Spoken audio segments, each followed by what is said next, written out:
सर्वांना नमस्कार. माझ्यासोबत तालुक्याचे अध्यक्ष सन्माननीय प्रवीणजी, सन्माननीय भाऊ विधाते, सन्माननीय अप्पासाहेब मोरे, उपस्थित सर्व कार्यकर्ते, आपण पत्रकार बंधूंनो, एका थोड्याशा नाजूक आणि गंभीर विषयामध्ये आज मंडणगडला आलो होतो.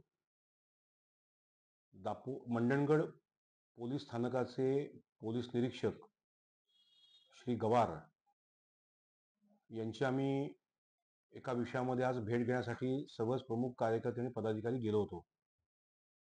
आपल्या सर्वांस माहिती आहे की नुकताच गणेशोत्सवाचा उत्सव खूप चांगल्या पद्धतीने आपण सर्वांनी मिळून अत्यंत आनंदात आणि उत्साहामध्ये साजरा केला. याच अनुषंगाने मंडणगड पोलीस स्थानकाच्या गणपती विसर्जनाच्या उत्सव सोहळा विसर्जन मिरवणूक पार पडली.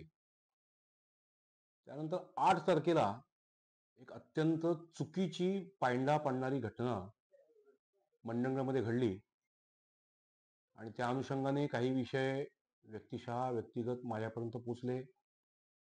या सगळ्या विषयाची काल जिल्ह्याचे माननीय जिल्हा पोलीस अधीक्षक साहेब यांच्याकडे पत्र पाठवून मी तक्रार केली. त्याच पद्धतीने महाराष्ट्राचे मुख्यमंत्री माननीय देवेंद्र फडणवीस साहेब,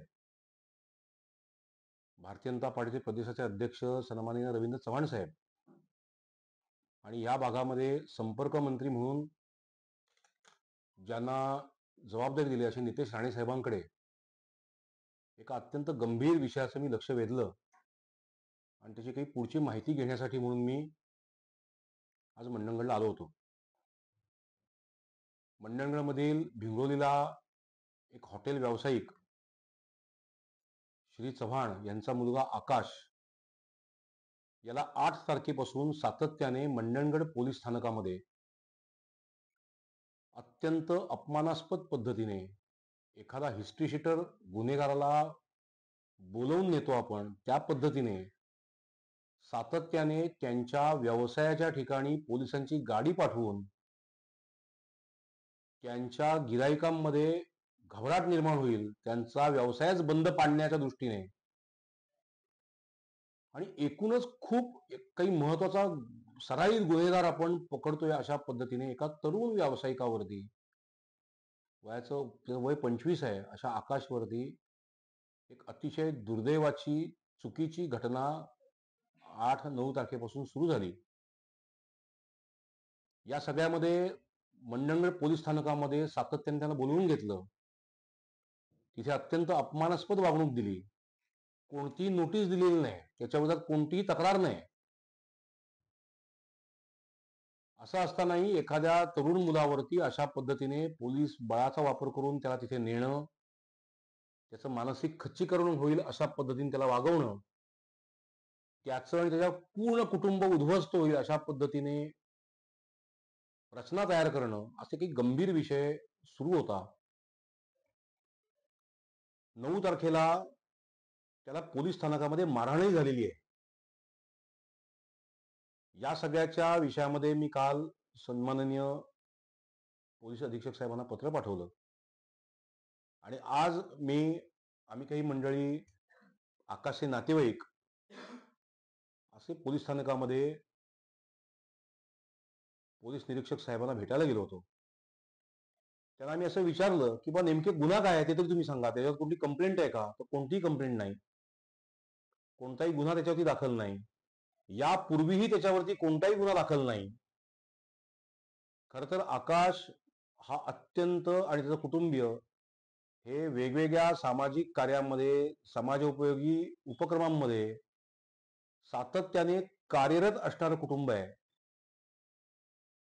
त्याचं पूर्ण कुटुंब अत्यंत प्रखर हिंदुत्ववादी विचारांचं असलेलं घर आहे आणि अशा एखाद्या तरुणाला बोलवून त्याचा सातत्याने अपमान करून त्याला मारहाण करणं, या विषयामध्ये पी.आय. मोहित्यांना मी स्वतः विचारलं, पण नेमकी अडचण काय आहे? त्यांनी काही खरंच गुन्हा दाखल केला असेल तर अटक तरी त्याला करा, आम्ही त्याला घेऊन येतो, त्याचा का चुकला असेल तर एकदा निर्णय करू. कोणतंही समर्पक उत्तर त्यांच्याकडे नाही. साधारणपणे कोणत्याही एखाद्या नागरिकाला ज्या वेळेला बोलवलं जातं चौकशीसाठी, त्याची एक SOP असते पोलिसांची. त्यातल्या एकाही एसओपीचं पालन मंडणगड पोलीस स्थानकाने केलेलं नाही. आज आम्ही त्याला भेटायला गेल्यानंतर ते ज्या पद्धतीने उत्तर देत आहेत की मला बघितलं असतं तर तो मिरवणुकीत आला नसता, मला बघून तो मिरवणुकीतून गेला, मग असं काय व्यक्तिगत कारण ह्या दोघांमध्ये भांडण आहे का, असंही आम्ही त्याला विचारलं. त्याचंही उत्तर ते देत नाहीत. त्यामुळे हा पूर्वग्रह दूषित ठरवून एखाद्या कुटुंबाला, हिंदुत्ववादी कार्यकर्त्याला उद्ध्वस्त करण्याचा प्रकार आहे. खरं तर आकाशवरती त्याची चौकशी जर का असेल तर त्याच्या वडिलांच्या हॉटेलच्या परमिशन ताब्यात घेणं, कसा व्यवसाय करताय इथपर्यंत मजल जाणं,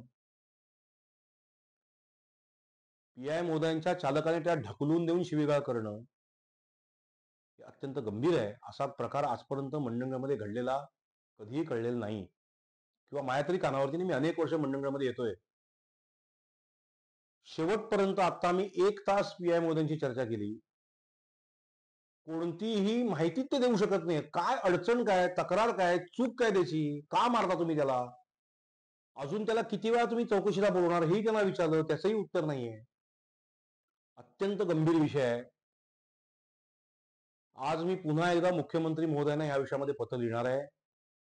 रवींद्र चव्हाण साहेबांच्याही हा विषय मी कानावर घालेन. सन्माननीय आमचे संपर्क नितेश राणे साहेब आहेत, त्यांच्याही कानावरती विषय घालणार आहे की या सगळ्या प्रकाराची तातडीने चौकशी झाली पाहिजे आणि एक कुटुंब त्याचा पूर्ण उद्ध्वस्त करण्याचा काही प्लॅन नाही ना, या दृष्टीने चौकशी होईपर्यंत पीआय महोदयांना तातडीने मंडणगडचा चार्ज काढून देऊन इथनं त्यांची बदली होणं आवश्यक आहे. नाहीतर ही इथली चौकशी निष्पक्षपातीपणे होणार नाही. त्यामुळे या सगळ्या विषयामध्ये आज मंडणगडला आलो होतो. पीआय महोदयांची भेट घेतली, पण त्यांच्याकडे कोणतंही उत्तर नसल्याने शेवटी नाईलाजाने तिथून आम्ही उठलोय.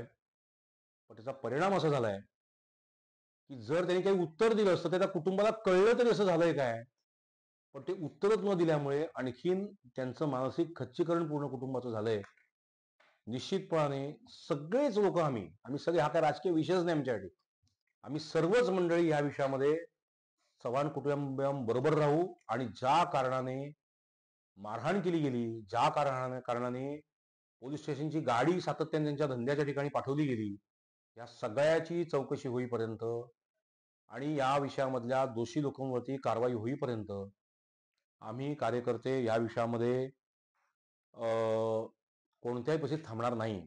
एक बोलताना त्यांनी आणखी असं सांगितलं की आमच्या विसर्जन मिरवणुकीमध्ये तो आला का. मग मी त्यांना असाही प्रश्न विचारला की तुम्ही खासगी मिरवणूक आहे का, अनेक अख्खं मंडणगड त्या अख्ख्या तुमच्या विसर्जन मिरवणुकीमध्ये बघायला आलं होतं, सहभागी होतं, तुमचा व्यक्तिगत गणपती आहे का तो. पण ते म्हणजे हे काय कारण द्यावं हे त्यांच्या लक्षातच येत नसल्यामुळे आता त्यांनी हे कारण सांगायला सुरुवात केलं की तो गणपती विसर्जन मिरवणुकीमध्ये का आला. हे सगळा हा प्रकार पूर्ण संशयास्पद आहे. ठरवून काहीतरी विशिष्ट हेतूने ह्या पूर्ण कुटुंबाला उद्ध्वस्त करण्याचं काही प्लॅनिंग नाही आहे ना, अशी शंका आणि भीती निर्माण झाली मनामध्ये. या सगळ्यामध्ये तो आकाश प्रचंड डिप्रेशनमध्ये होता. सुदैवाने त्याच्या भावाने वेळेवर हा सगळा प्रकार बघितल्यामुळे घरामध्ये त्याला सांभाळलं, कारण तो अत्यंत मोबाईल घरात ठेवून असा बाहेर निघण्याच्या मनस्थितीमध्ये घराच्या. इतकी वाईट मानसिकता त्या मुलाची झालेली आहे.